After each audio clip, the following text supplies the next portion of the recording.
Hello, my name is Jordy Izzard. I'm the Director of Global Alumni Relations at SAIS. Today's date is October 19th, 2018, and I'm here with two gentlemen for their 50th SAIS reunion, and I've had the pleasure of speaking with David Baker from the class of 1968 and Shelley Williams from the class of 1968, and it's a pleasure to be with both of you today. And we're just going to have a little bit of a conversation, kind of ask you 3 or 4 questions that bring us down memory lane while you're here. And the first is, tell me, each of you briefly, a little bit about what originally brought you to SAIS. And you go ahead, Shelley. Robert Osgood brought me to SAIS. I was a student at the University of Texas, and a professor of mine, David Edwards, had spent a year here on his exit sabbatical. And he came down and taught me, and he said, you go to SAIS and study under Robert Osgood, and you'll get the best in the country. And That's great. Said, if I could get in, I'll go. That's great. So that's what happened. And David, how about yourself? Mine is a personally very romantic story. I was not that way romantic. I was on the fantail of my destroyer in the South China Sea in the 65, 66 time frame. And I'd read The Ugly American, the book The Ugly American, and I was so struck by that and the importance of the U.S. putting out a very positive hand in foreign affairs and development that I honestly said, this is what I want to do next in my career. And so I came back from Vietnam and looked up the best international study schools, and I applied to all of them, and I got into all of them. No, I maybe didn't get into the Walsh School, but I got into both Fletcher and SAIS, and I picked SAIS, and I, turned out great. And I ended up, majoring in African studies with an incredible faculty that was here in African studies at that time. That's terrific.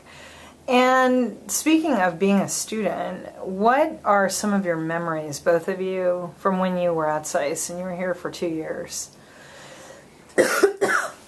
Well, I have a lot of memories, many in class and even more out of class. It was the times we lived in. It was a difficult time, 1968. We've been discussing the end of Pax Americana. We debated that here. In the country, ahead of the country as we knew it. Everything was breaking apart. Vietnam, the assassinations, riots, everything over the course of time happened. But as David well knows, and we've discussed, we also had the best music and the best parties during that era that you could have. It was a heady time, exhilarating time, but we knew the stakes, and we knew how important things were that we were living through, because we were living them.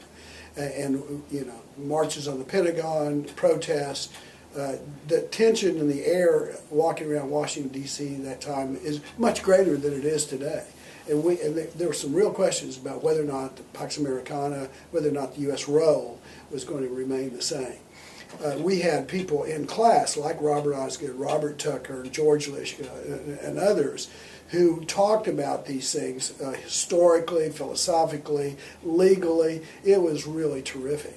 I wanted to be a college professor, and I felt like I was exactly in the right place. A lot of people said, well, this is not the best place to get a PhD because it's so policy-oriented. I said, but we're talking about important things. I want to do this, and I loved it. So inside and outside of class, it was a great time and with great people to be with. Mm-hmm. I think it's hard for young people today to understand, particularly today's current SAIS students, to understand what was going on right around this campus in 1968 with the Martin Luther King riots. I mean, 4 blocks away is 14th Street, which burned to the ground and destroyed that African-American retailing center, its headquarters. DuPont Circle was the main bivouac for the National Guard troops at that time. So right there, it was just, they set up their tents and their comm centers, everything a block and a half away. Occupied Washington. Yeah. Stupidly, I decided I wanted to go see the riots, and so I got in my little 55 Chevy, and all of us SAISers got in the car and drove around to go see it stuff, and a bunch of little white boys driving around that part of town was not smart. I come home, right here, I was at 1758 P Street, which is a big fancy building right out the back door here now, and my car was empty of gas, and if I luckily, if I hadn't made it back, I would have been up on 14th and U maybe. And I remember, I'll never forget the scene of the city. It looked like the old newsreels from World War II, because the city, you looked around, there was fires everywhere. The smoke was coming up above the city. So it's a very, very difficult time for all of us. And to have the shock of his assassination, of the war, the Tet Offensive, and then Bobby Kennedy's assassination, all happening in a compressed time of 3 months, going crazy. And the last thing that I remember about that was feeling sorry for our faculty, because they would communicate with us. We were a little bit older, the way their children were changing so quickly and basically attacking the system that they'd grown up with. You know, the rebellion of the young people was so powerful at that time, both against the war, against for civil rights, and against the mores of that time. You know, the free love movement, all that stuff. Everyone was smoking pot. It was really just an amazing time to be here in school. And yet we were all working on very serious things. You know, I was in African Studies. I was focused on getting my AID job and everything, and going to the Foreign Service. And all the yin and the yang of life. Yeah. It was really something. Mm-hmm. We had a kind of a talent show, if you remember, called the Lollapalooza, you know, where we would spoof the faculty. The theme of it was that the dean at the time, Francis O. Wilcox, Wilcox, took LSD, and it changed his mindset, and he went around to various groups of the faculty to try to find out who would replace him as dean, because he was going to go live a more fulfilling life out in the mountains. And so we would spoof the faculty. And so we were in the drug era, we were in the... I remember the first shock of going to a party just right out of the Navy and smelling this sweet smell drifting up from the basement. I was on the second floor in the party. I had no idea what it was. No, my friends were down there smoking pot. So it took a couple of years before I got down to the basement. But well, we were more traditional at SAIS at that time. Alcohol was our drug of choice.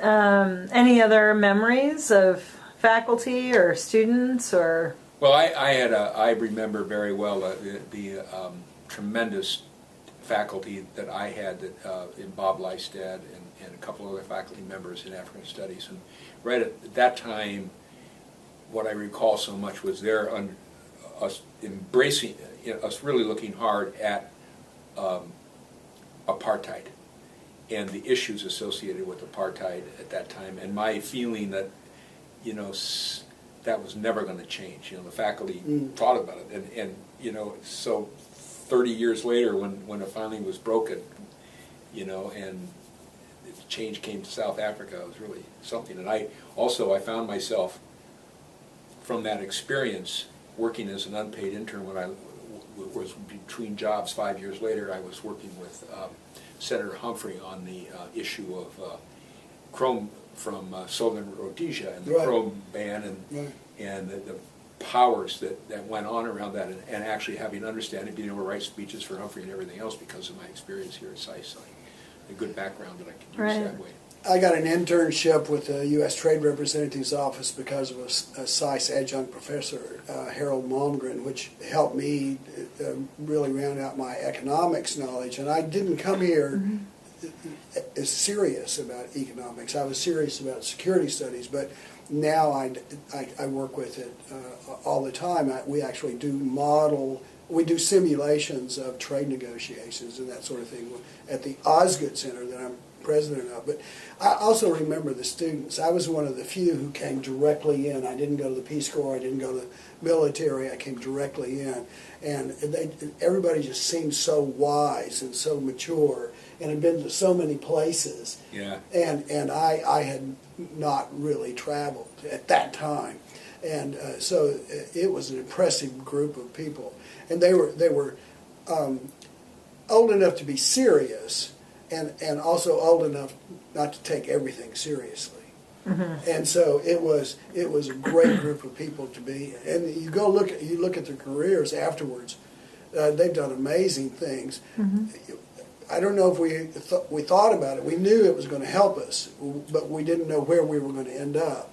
I think that's a really good segue because my next question is actually when you graduated from SAIS. Yeah. I want to hear a little bit about where your careers did take you. So whoever wants to start can. Well, I came here to be a college professor, and I Yeah. ended up being a college professor. But as I was here, I also had this internship with the USTR. I also saw the value of public service. So I have been in and out of the government. U.S. Trade Representative's Office, Nuclear Regulatory Commission, the Arms Control and Disarmament Agency, and the State Department. So I've been able to do all four of those. But I spent 38 years as a college professor, but then I retired from that, and I came here and opened a nonprofit organization called the Osgood Center for International Studies. And it's named after Robert Osgood, and it carries on some of the things that I was doing here and the things that I innovated in experiential learning at my college. So SAIS has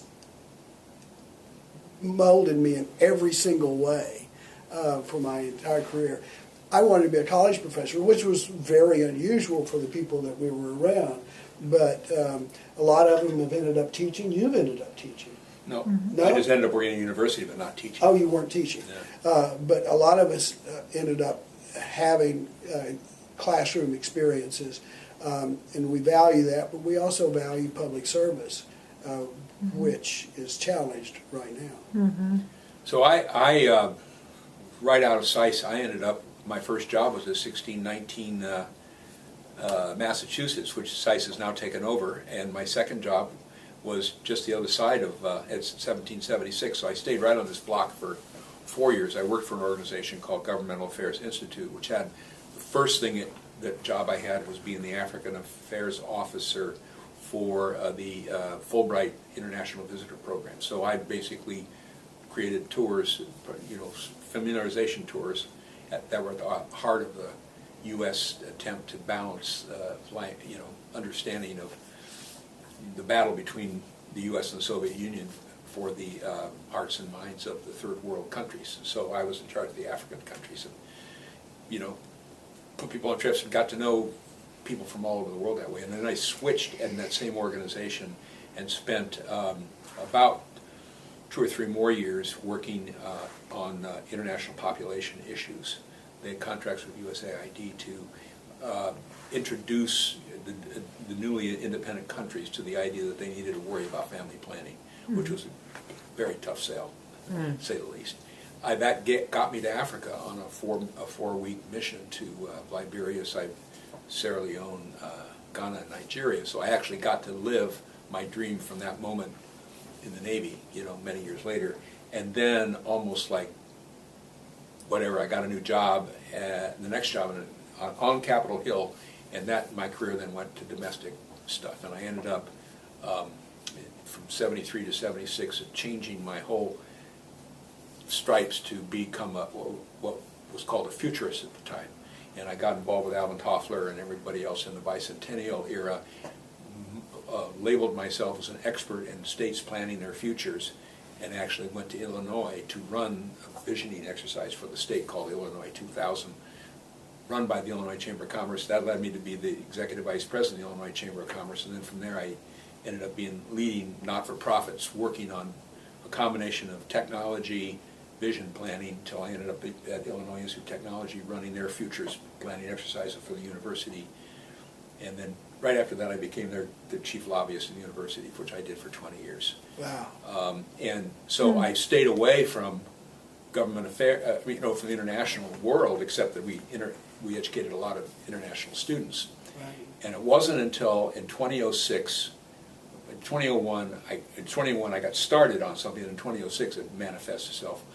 I was given the job of building what's called a technology park on the university campus for startups in life sciences and hard sciences, and had to raise the money from my lobbying job from the state and federal government to build the buildings, and getting also money from the private sector.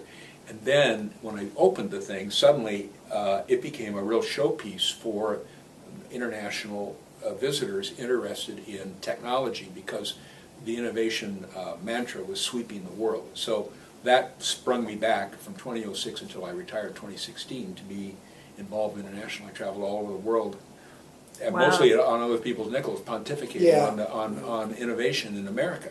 That's Because I built great. this technology park, and then I would host them when they came here. So it was wonderful to bring this thing 40 years after I graduated back into To, the world. right, It was yeah. just terrific. That's I great. really should come in. Thank you, David. I didn't know your whole history, and I knew parts of it, but it was great to hear. I came here for Bob Osgood, and the issue that seized the moment was the conflict with the Soviet Union, and whether or not we were going to have a nuclear war, and his writings about the Cold War and about NATO alliances and about limited war. That's why I came. But I got interested in the proliferation of nuclear weapons because we were thinking about how the system was going to change. If other countries had nuclear weapons, would that put a challenge or cause conflict between the Soviet Union and the United States? That's the way we did it. And so I volunteered to look at India as a place that might have that. So I ended up writing a paper for him. He allowed me to write it as a book, and then I added in my dissertation Japan. I became an expert on nuclear proliferation, which meant that I got to go to Japan, and I went to Japan 9 times, which got me interested in Asia. So I've gone to Korea and China and all of these different places, and then I served in the U.S. mission to the UN at the 1995 NPT Review Conference, working for Madeleine Albright, where we negotiated the extension of the NPT Review Conference and the extension of the treaty, and were successful. But it all came from the fact that Bob Osgood said, why don't you look at India as a potential place to acquire nuclear weapons, and then, we'll let you write a book. It was between my first and second years. Wow. At At SAIS. SAIS. Yeah. Yeah, I was going to say just the SAIS impact on that lie was, number one, the languages. The French. I really learned the French. I had to bring it back. I spent a lot of time doing this tech stuff in France. I had learned Italian undergraduate, but I kept it up. The two of them, and the interesting thing to think about, in fact, is we were at the the apex of the Cold War, '68. Things started with Brezhnev. They started, change. So we never really understood all those little countries that were under the mantle of the Soviet Union. And then in this new international role that I had, I suddenly started visiting them all that are now independent. And so I now have these partnerships with Lithuania and Poland and Croatia, and all these little countries, Slovenia, all these places that have been just wiped, Yeah. all their individualism. And so when I always go there, I would talk to them, and it was so interesting. The older people could not speak English. Anybody that went to school after 1991, they all spoke English because they changed overnight, getting rid of the Russian. All the old people. Culture Oh, yeah, changed, absolutely. yeah. Yeah. It's fascinating. Yeah. No. I mean, because I was in economics, I also got to go to the Soviet Union the year before it collapsed, and it was an amazing place to be there. But then, just a few years after that, I was at the NPT Review Conference, as I suggested, and Sergei Lavrov was a Russian UN representative. He's now, foreign minister. And at one point, he got on the telephone. We had proposed something as U.S. delegation, got on the telephone, and he called Moscow, and he came back with the answer. You'll never believe what the answer was. We don't understand the question, Sergei, but if the United States wants it, say yes. Interesting. That was the times, after the collapse. Changed tremendously. Let me ask you, after you've had 50 years from SAIS and you've had these illustrious careers, and they are amazing, congratulations to both of you. In thinking about current students today, if you were talking to one, what advice might you have for a current student right now? You've got to maintain flexibility. But even now, back when we graduated, there was a whole view that you only work for one company like your dad did. And that's changed dramatically. But Yeah. it's the flexibility of using what you've learned here to apply to whatever opportunity Right. comes your way, and you have no idea what the opportunities are going to be. And I certainly didn't. I mean, my life is, I call it a career of serendipity, that where you apply the basics that you got, but you don't think, I'm just going to be a Foreign Service officer, I'm just going to be a this, or I'm just going to work for Morgan Stanley for my whole career. Because, and particularly now for the graduates that are coming into the world today, everything has changed so dramatically. I mean, we tried to figure out how to put a program together for this reunion. We could, it's a perfect conversation today, but we said to them, what do we know talking about this back in April, what the world's going to be like? And I just think the world of work is going to change so much in the next 15 years, beyond what we even imagine. And we've been through the last 15 years where it changed so much that the graduate has got to say, the student today has got to say, I'm going in with my eyes wide open about being flexible at work. Change is the only constant. I still to this day advise people how to prepare themselves to go to places like SAIS. And I stress the economic, I stress the language, I stress having a sense of history, and I also tell them you've got to have focus to get into SAIS. You've got to have a specific thing that you want. That's what they want to see. But be willing to change that when you get there. Chase rabbits. Find an interesting professor. If they're doing something that really inspires you, follow that and learn from it. And be prepared to change every 4 or 5 years and become a new person. Recreate yourself. Because you're going to have the impact of technology. You're going to have new jobs come up. And you don't think about 50 years in a gold watch anymore. Right. You think about being the change. Right. Yeah, they probably are already. They look at us and say, "Yo, you mean you're stuck in that job for 20 that? years?" Yeah, you expected that? Yeah. Well, but they're a little bit. The students that I talk to are a little bit afraid too, and they're always thinking that it's almost over, And I say, no, it's going to be different.